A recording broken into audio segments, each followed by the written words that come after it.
Hi everyone, I'm Shelley and you're watching There's No Place Like Home. I'm back with another reading from Paradise Found by William F. Warren.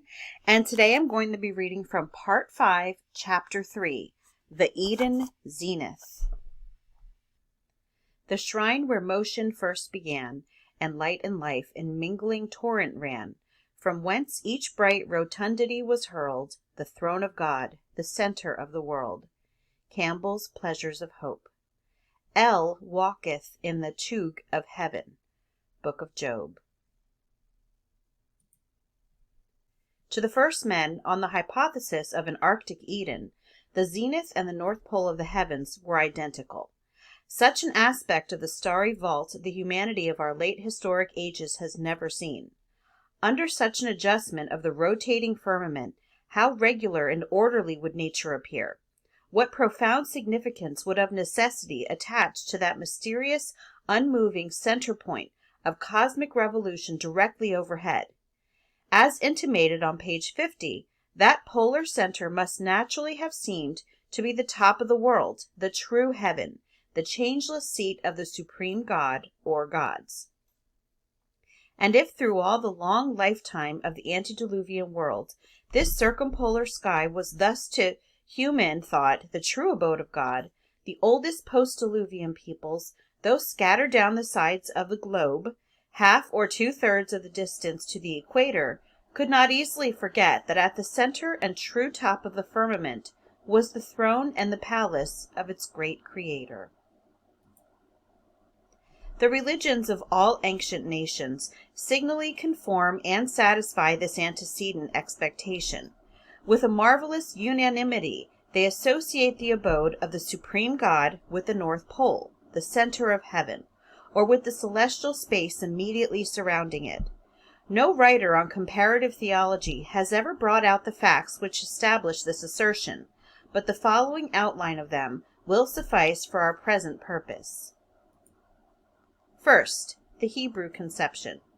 In so pure and lofty a monotheism as that of the ancient Hebrews, we must not expect to find any such strict localization of the supreme God in the circumpolar sky as we shall find among polytheistic peoples. "Do I not fill heaven and earth?" is the language of Jehovah. Nevertheless, as the Hebrews must be supposed to have shared in some measure the geographical and cosmological ideas of their age, it would not be strange if in their sacred writings traces of these ideas were here and there discernible. Some of these traces are quite curious, and they have attracted the attention of not a few biblical scholars, to whom their origin and rationale are entirely unsuspected. Thus, a learned writer on Hebrew geography, after blindly repeating the common assumption that the Hebrews conceived the surface of the earth to be an immense disk supported like the flat roof of an eastern house by pillars, yet uses such language as this: "The north appears to have been regarded as the highest part of the earth's surface, in this consequence, perhaps, of the mountain ranges which existed there." Another, touching upon the same subject, says, "The Hebrews regarded what lay to the north as higher, and what lay to the south as lower. Hence, they who traveled from south to north were said to go up, while they who went from north to south were said to go down." In Psalm 75, verse 6, we read, "Promotion cometh not from the east, nor from the west, nor from the south."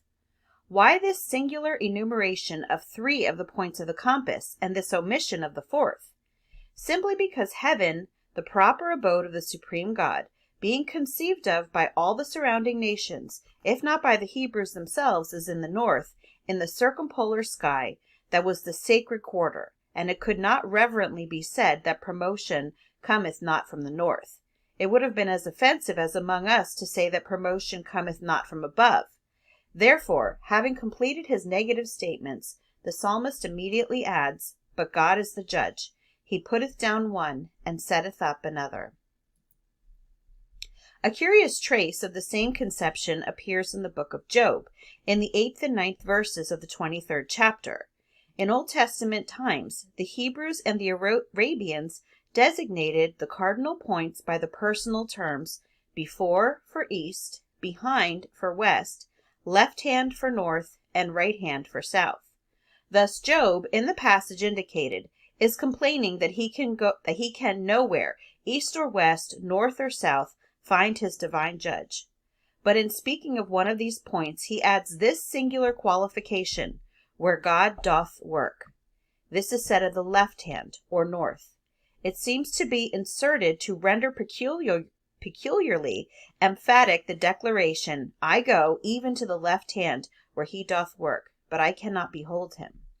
If at first blush such an apparent localizing of the divine agency seems inconsistent with Job's splendid descriptions of God's omnipresence in other passages, it should be remembered that we too speak of the omnipresent deity as dwelling on high, and address him as our Father which art in heaven. A natural counterpart to this idea of a northern heaven would be a belief or impression that spiritual perils and evils were in a peculiar degree or manner to be apprehended from the right hand, or south, as the proper abode of demons, the quarter to which Asmodeus fled when exorcised by the angel. We cannot positively affirm that such a belief consciously prevailed among the ancient Hebrews, but holding the possibility in mind, we find passages of Scripture which seem to stand out in a new and striking light. Thus, in case there was such a belief, how great the force and beauty of the expression, because the Lord is at my right hand, the side exposed to danger, I shall not be moved. With this may be compared the confident expressions of the 121st Psalm, the Lord is thy keeper, the Lord is thy shade upon thy right hand. So also in the 91st, it is on the right hand that destruction is anticipated. 1,000 shall fall at thy side, and or even 10,000 at thy right hand, but it shall not come nigh thee. Again, in the 142nd, it is said, I looked on my right hand, but there was no man that would know me. Refuge failed me. No man cared for my soul. Notice also the imprecation, let Satan stand at his right hand, and the vision of Zechariah, where the great adversary makes his appearance on the right hand of the one whom he came to resist. But as Satan here reveals himself from beneath and from the south, so to Ezekiel the true God reveals himself from above and from the north.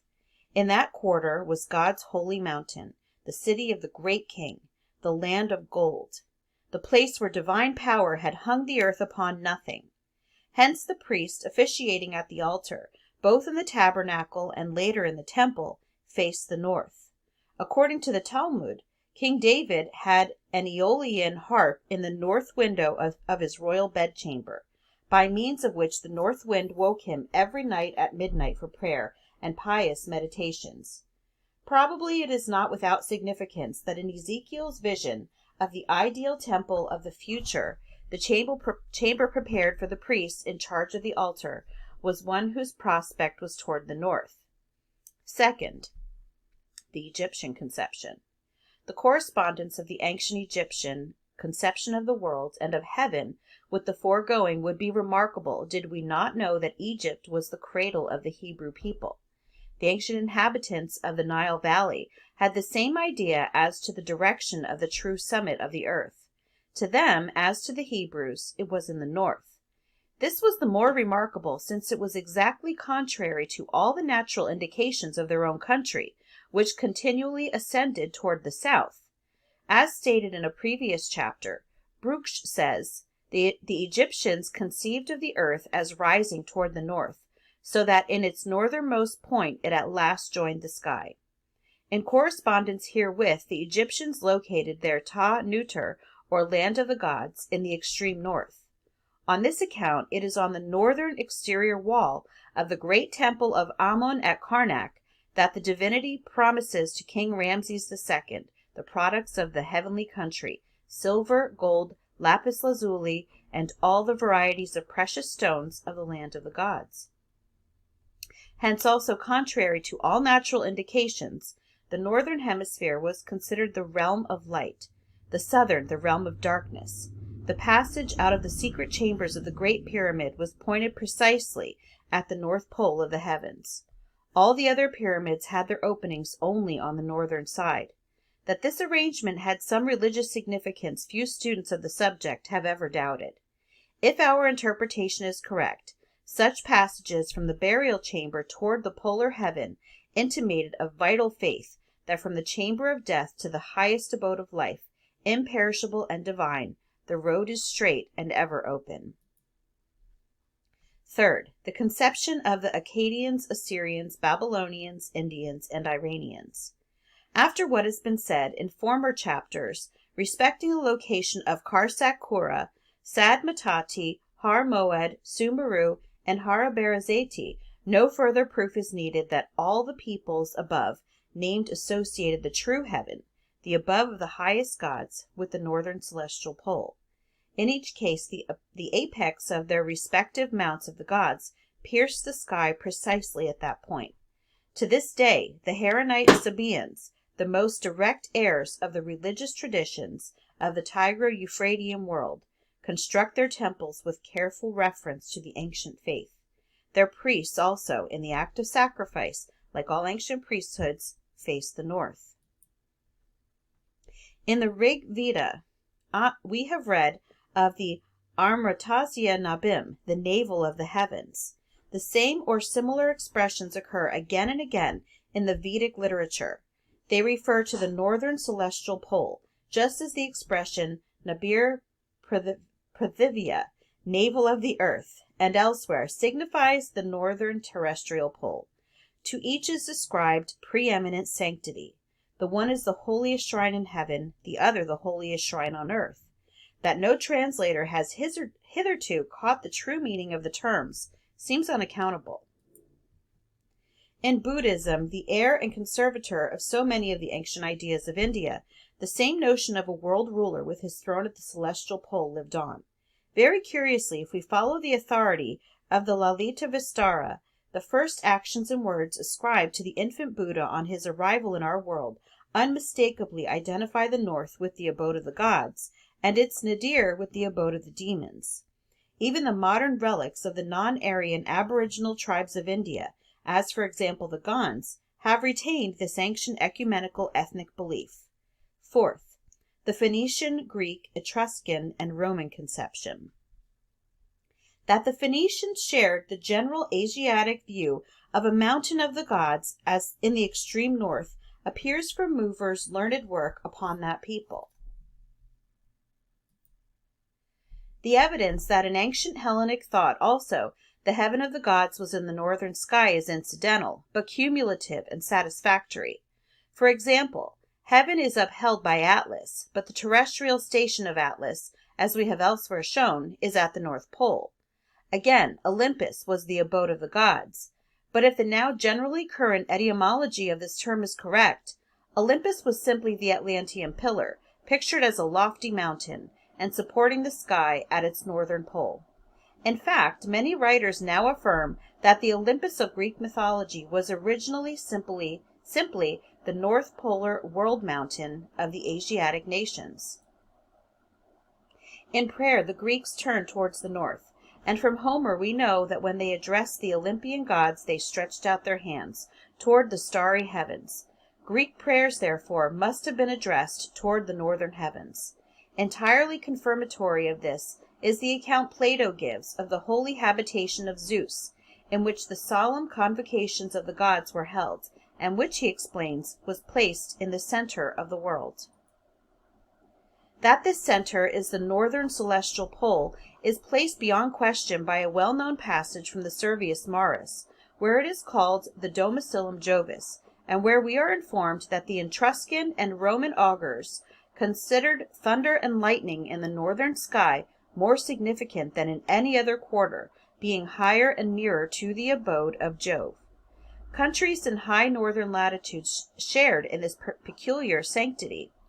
Toward the end of the official or state paganism, says M. Beauvoir, the Romans regarded Great Britain as nearer heaven and more sacred than the Mediterranean countries.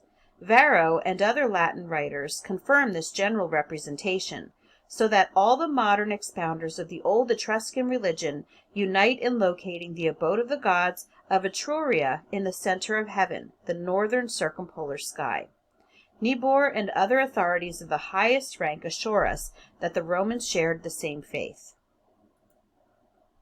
Fifth, the Japanese conception. We have already seen that in the Japanese cosmogony, the downthrust spear of Izanagi becomes the upright axis of heaven and earth. Izanagi's place, therefore, at the upper end of this axis can be nowhere else than at the North Pole of the sky.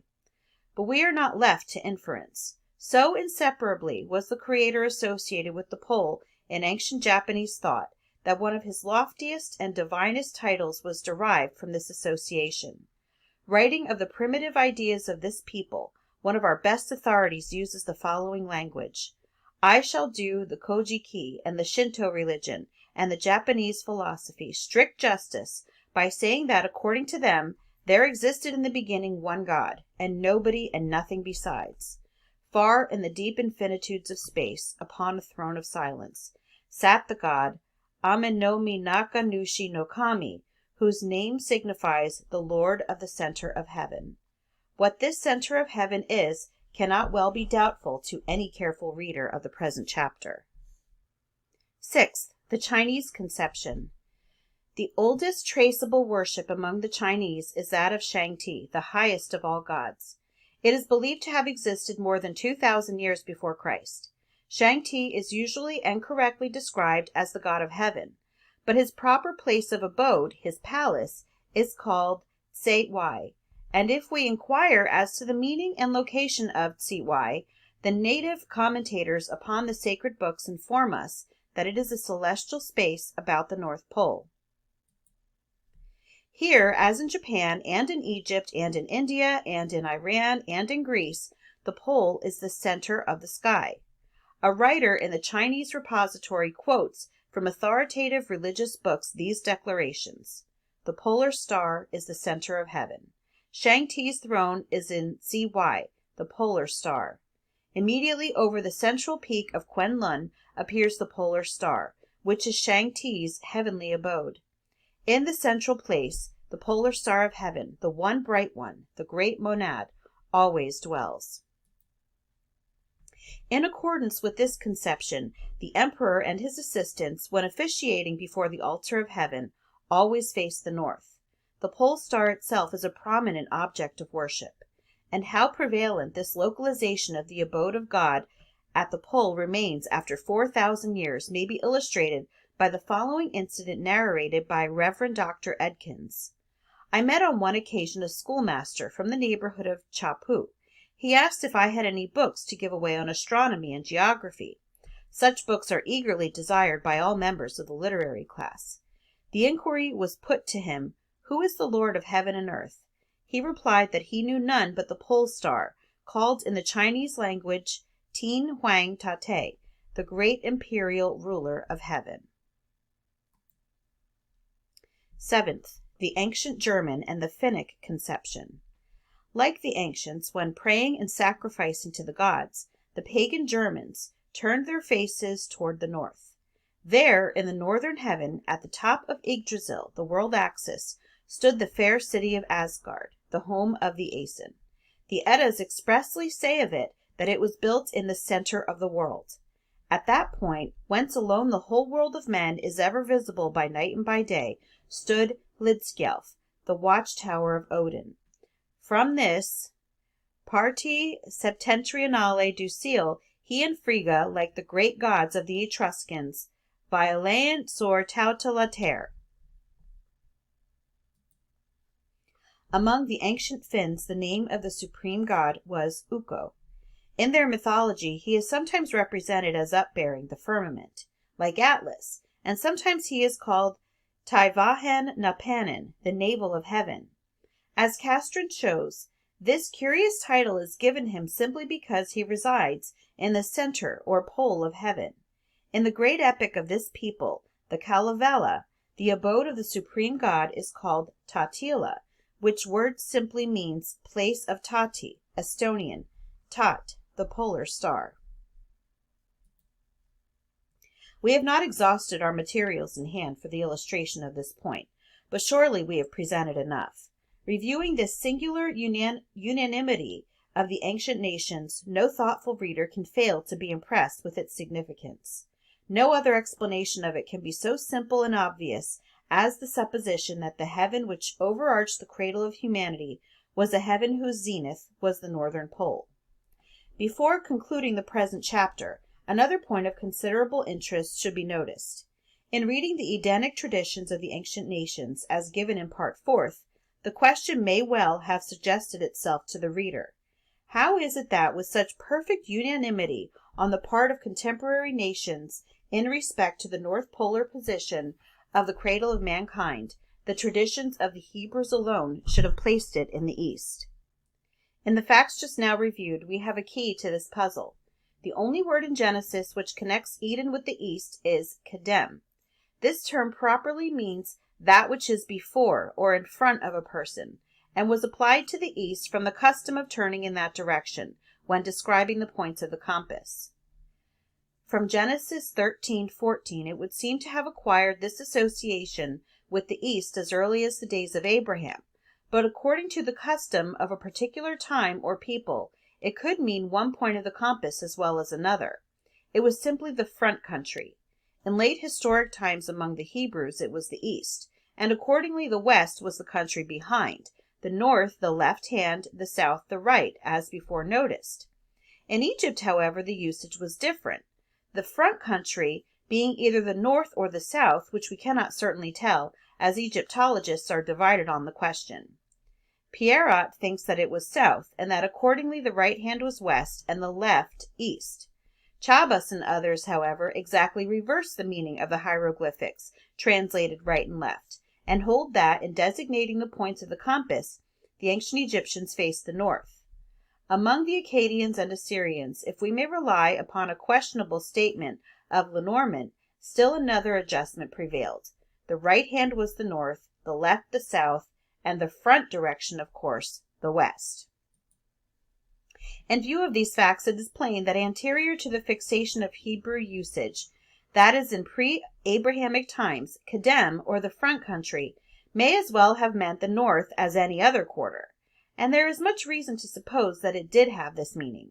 We have seen that it was peculiarly the sacred quarter of the whole Asiatic and Egyptian world. Toward it faced all earliest priesthoods and worshippers of whom we have any knowledge. What so natural as that they should contemplate and designate the different quarters of the world from the standpoint of their normal posture and worship?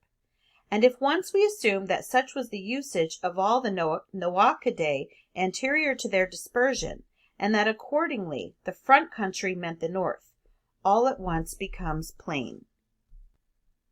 Genesis then unites with the universal ethnic tradition in locating the cradle of mankind in the north. The record then reads, "And the Lord God planted a garden in the north country, in Eden." And in precise agreement herewith, it is down from the mountainous heights of this north country, from Kedem, that the descendants of Noah in after time come into the plain in the land of Shinar. So is cleared up simultaneously another mystery, for how to bring the first colonizers of Shinar into the Tigro-Euphrates Valley, from any probable Ararat by any probable journeying from the east, or, as the margin gives it, eastwards, has always perplexed the commentator. This interpretation harmonizes for the first time Genesis 2:8 with Ezekiel 28:13, both now referring to one and the same point of the compass, the sacred north. Again, the well-known difficulty of harmonizing the references to the children of Kedem found in the oldest of the Hebrew scriptures, such as Genesis 24 and Job 1, is solved at once by this interpretation. At the same time, it gives us a location for the land of Uz, exactly corresponding with the explicit declaration of Josephus. Uz founded Trachonitis and Damascus. This country lies between Palestine and Celesyria. To most readers, this solution of the problem of the exceptional character of the Hebrew tradition will probably at once commend itself as eminently satisfactory. To some, however, it may seem a little difficult of belief that one and the same term could in successive ages have found application to different points of the compass. To such the following, written of course with no reference to our problem, will be of special interest. The names of the 4 cardinal points, and what is very remarkable, the hieroglyphic signs by which they are expressed, are in a certain measure the same in the Akkadian and Chinese cultures. This I intend to show in a special monograph upon the subject, but that which is here of importance to note is the displacement of the geographical horizon produced in the establishing of the 100 families. The south, which was so termed on the cuneiform tablets, corresponds in Chinese to the east, the north to the west, the east to the south, making thus a displacement of quarter of a circle. It would be interesting if, on examination from the Akkadian and Assyrian names, we could find that they in their turn denoted an early displacement, of which only these traces remain to us. Possibly the usage of ancient Egypt may enable us to put our solution in yet simpler form.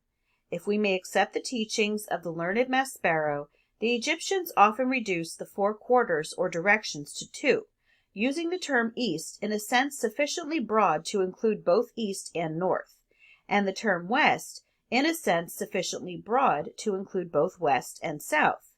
If then Moses, who in his education was an Egyptian, wrote in accordance with such a usage, it would be quite possible to use Kedem for a front country in the north, and again, without embarrassment, to use the same term in speaking of the East. That is the end of the chapter, and that's all that I have for you today. I hope that you enjoyed it. If you like this video, give it a thumbs up. If you haven't subscribed and would like to hear more of what I have to say, I would love if you would do that. If you have any questions or comments, you can leave one down below. And if you like my work and would like to support my channel, I will leave a link in the description for that, or you can just click on it right on my channel page. And I hope you have a great day.